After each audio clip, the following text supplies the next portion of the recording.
Hey, it's Janelle Waz, and welcome back to another episode of Treknalysis. Yes, we're talking about that episode. ALLAMARAINE, count to 4. Now, Star Trek Deep Space Nine is a pretty consistently good show. Sure, it has its episodes that I'm kinda meh on, but even those episodes are pretty watchable, and some of them are even liked by other fans. That being said, the show does have its missteps. Move along home! The infamous Move Along Home episode. Like any other Star Trek show, DS9 had some growing pains in the first season, though I'd argue that season 1 is still pretty watchable and even required far less retconning than The Next Generation. But in particular, Move Along Home, the 10th episode of the show, gets a lot of hate. Heck, it's even found its way onto fan-voted 10 worst episodes of Star Trek lists. I mean, this episode gets maligned. A lot. That being said, I never hated the episode. Heck, I even enjoy its goofiness. But I like to give these kinds of episodes a fair analysis to see if they really are as bad as people say they are, and what it is audiences don't like about them. So, is Move Along Home really that bad? Is the hate against it justified? Does it have any redeeming qualities? Well, this week in Treknalysis, we're scraping the bottom of the wormhole with Move Along Home. Choose their path. What is wrong with you people? Next time on Star Trek Deep Space Nine. Saturday night at 6. But before I go any further, make sure you subscribe to my channel. I talk a lot about Star Trek, video games, and whatever else I feel like talking about. Be great to have you aboard. Other than Benjamin the emissary Sisko trying on a dress uniform, Must have lost a little weight. Feels kind of baggy. It looks great. it's a typical morning in the Sisko household, unaware of the insanity that is to come. Young Jake, being the 14-year-old boy that he is, has started to notice girls. He's growing up. Ben, being the responsible father that he is, shifts into father mode. It's time for he and Jake to have a talk about some things. Father to son, man to man. There are some things you have got to know. I already know them, Dad. Oh yeah, and who told you? Nog. Nah. Nog? You mean the Ferengi boy who comes from a planet where women aren't allowed to wear clothes and who thinks this is acceptable on a date? Here, make yourself useful. Cut up my food for me. Obviously, I have a lot of damage control to do with you on this subject. Unfortunately, Ben doesn't have time for damage control. He's about to start a first contact mission that he'll never forget even if he tried. DS9 is welcoming their first formal visitors from the Gamma Quadrant. Up to this point in the show, episodes mainly focused on Bajoran stories, Odo being accused of murder, and whatever weirdo that decided to come out of the wormhole that week. But today, it's the first contact, and everything's going smoothly. Where's your uniform, Doctor? Huh? I can't seem to find it, sir. First contact ruined. I mean, this is a total disaster. The new aliens won't see Julian with a slight bit more braid than usual. Also, can we talk about how Kira also isn't in dress uniform, which does exist in the Bajoran militia? Disaster. Absolute disaster. Or a sign of things to come. Listen to me. This is no dress rehearsal. This is the real thing. Welcome to DS9, my mulleted friends. This is the Wadi, and this here is Follow, the, Master Searchid of the Wadi. Yes. Now, where are the games? The quarks. Take us to quarks. Gone are the days when aliens said, take me to your leader. Now it's, take me to your casino. First contact is not what it used to be. However, local bartender and proprietor Quark has other concerns besides making a good first contact. Do they have money? We don't know. But of course, Quark's not without hospitality. After all, he offered the Wadi a free spin at the Dabo wheel. What a generous guy. But Quark's still a businessman, and it's all about the latinum. Do they have money?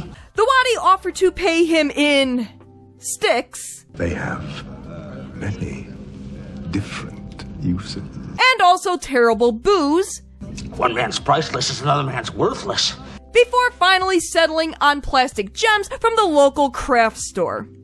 And after about 6 hours of that, Ben's done for the night and goes back home to parent Jake and go to bed. First contact is not what it used to be. But all is not well in Quark's bar and casino. The Wadi keep winning, and Quark is getting poorer and poorer.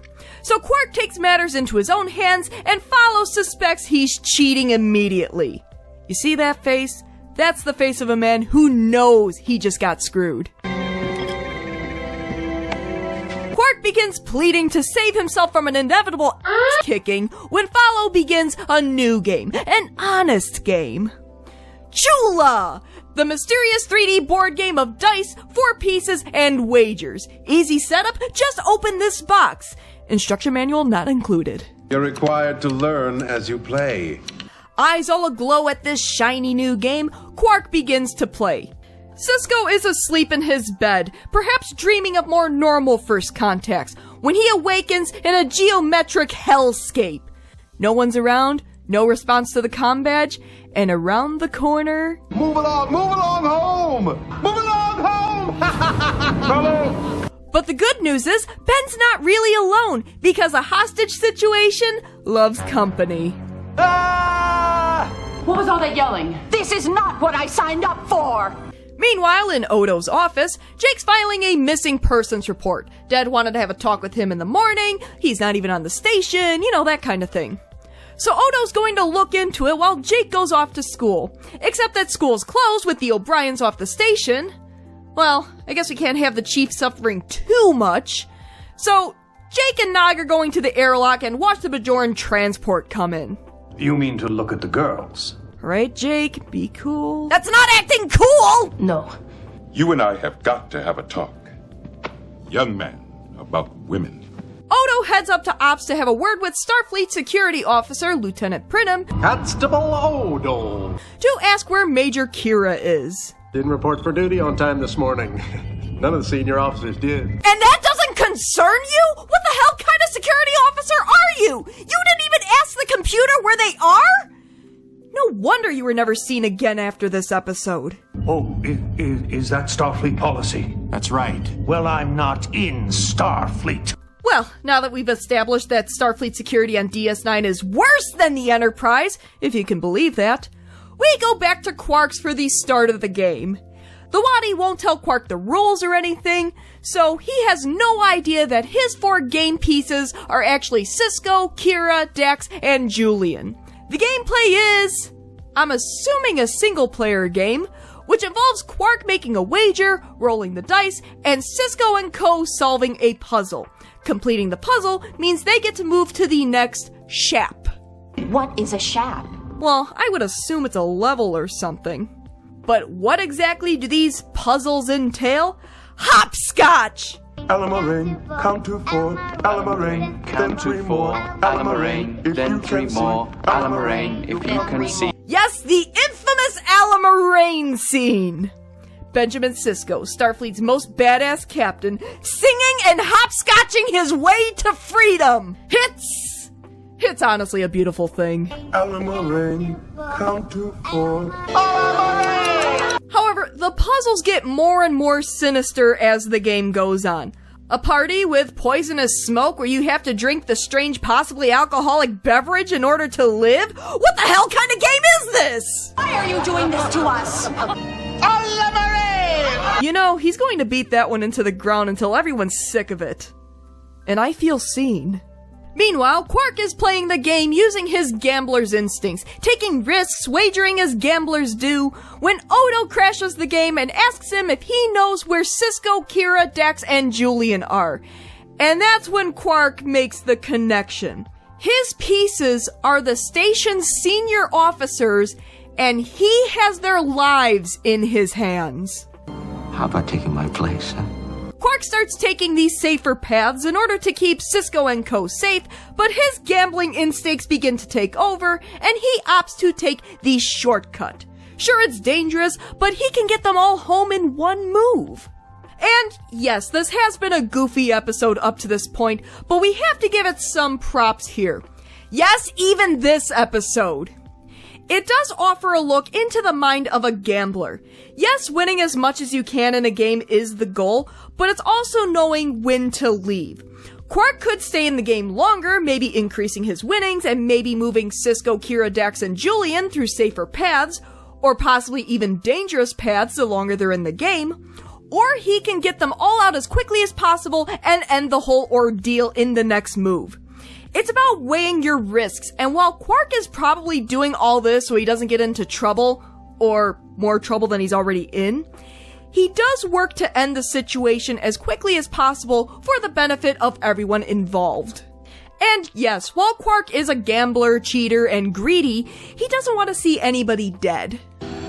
An unfortunate role. One unfortunate role, and Quark has to sacrifice one of his pieces. But he can't do it. Pushed to his limit, he promises that he's learned his lesson and he'll never cheat again. He's lying. I'm almost sure of it. He doesn't mean what he says. But please, please don't make him do this. Please!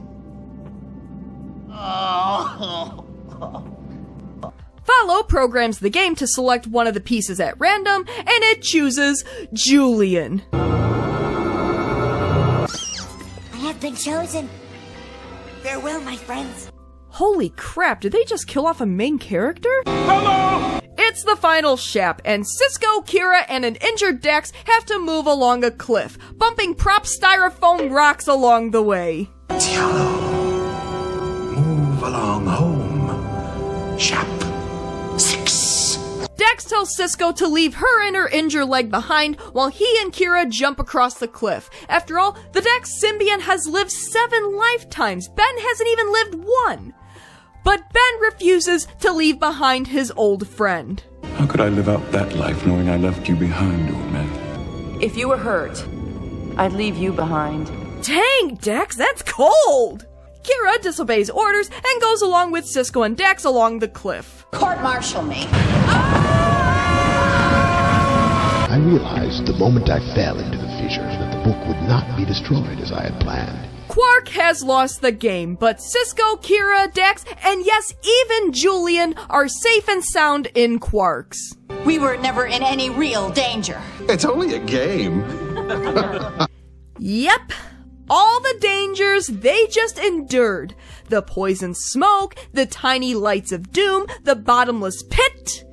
Completely harmless. Kinda diminishes the stakes in this episode, doesn't it? Time to move along home. Sisko's about to start something with Follow after all the they've been through. This was a first contact mission, dang it! But Odo points out that it's really Quark's fault because of the cheating and everything. But despite that, Quark chases after Follow to put some Chula boards in his bar, and Kira's mouth hangs in disbelief as the episode comes to a close. Perhaps someday, a rematch. Not with the audience reception. And that was Move Along Home, one of the most hated episodes in Star Trek. So, is this episode as bad as everyone says it is? Well, see, the thing about DS9 is that it's a really good show. Sure, it has episodes I'm kind of lukewarm on, but even those episodes are watchable. There are really only a handful of episodes that would be considered truly awful. So, in comparison with the rest of the show, which is as good as it is, yes, Move Along Home is bad by DS9 standards. But compared to the rest of Trek, oh heck no. I mean, it's not good, but if anything, it's campy in the same way that a lot of original Star Trek episodes are. I mean, when we have Captain Kirk pretending to be a horse, or whatever this is... Is Commander Sisko hopscotching his way to freedom really that bad? I mean, it's goofy, but I've seen worse. I'll take Move Along Home over Beverly's ghost boyfriend any day. Hey, that ghost would become First Minister of Bajor. And he also has a thing for redheads. While Move Along Home does offer some insight into Quark, the problem with this episode is that the stakes are set up so high, and it turned out to be nothing. They subverted our expectations! Chula is set up to be far more sinister than it ended up being, which at the end is a major letdown. There appears to be a sense of danger for Sisko, Kira, Dax, and Julian, and it looks like their survival is on the line in this board game of horrors just for it to be nothing. It's only a game. The ending ultimately diminishes what Sisko and company went through because they were never really in danger. But honestly, at the end of the day, Move Along Home is a goofy little outlier of an episode that's more harmless than anything else, more on the level of classic Trek and good for a few laughs. In my opinion, it's not nearly as bad as people make it out to be. I'd probably consider the episode He Who Was Without Sin to be a far worse episode because it made Worf as a character look terrible. Move Along Home doesn't do that. It just puts our heroes in a weird situation and sees how they react to it without damaging the characters along the way. No long-lasting effects, no harm done. But this does beg the question. Where exactly was the Wadi during the Dominion War? Were they conquered? Did they join up? Or maybe, just maybe, the Founders were a front, and the real leaders of the Dominion were on the station long before the war even started. We were told you had games. Well, it's the end of the video, so I guess it's time to move along home! So what do you think? What are your thoughts on Move Along Home? Is it as bad an episode as people say it is, or is it just a misunderstood episode? Do you legit enjoy this episode, or do you skip it when it comes up in the lineup? And what are some terrible Star Trek episodes you'd like to see me talk about? Please, leave comments below and discuss. As always, thanks for tuning in to another episode of Treknalysis. If you like what you see, why not give my video a like and subscribe to my channel? Tell your friends! Until next time... Did someone say game?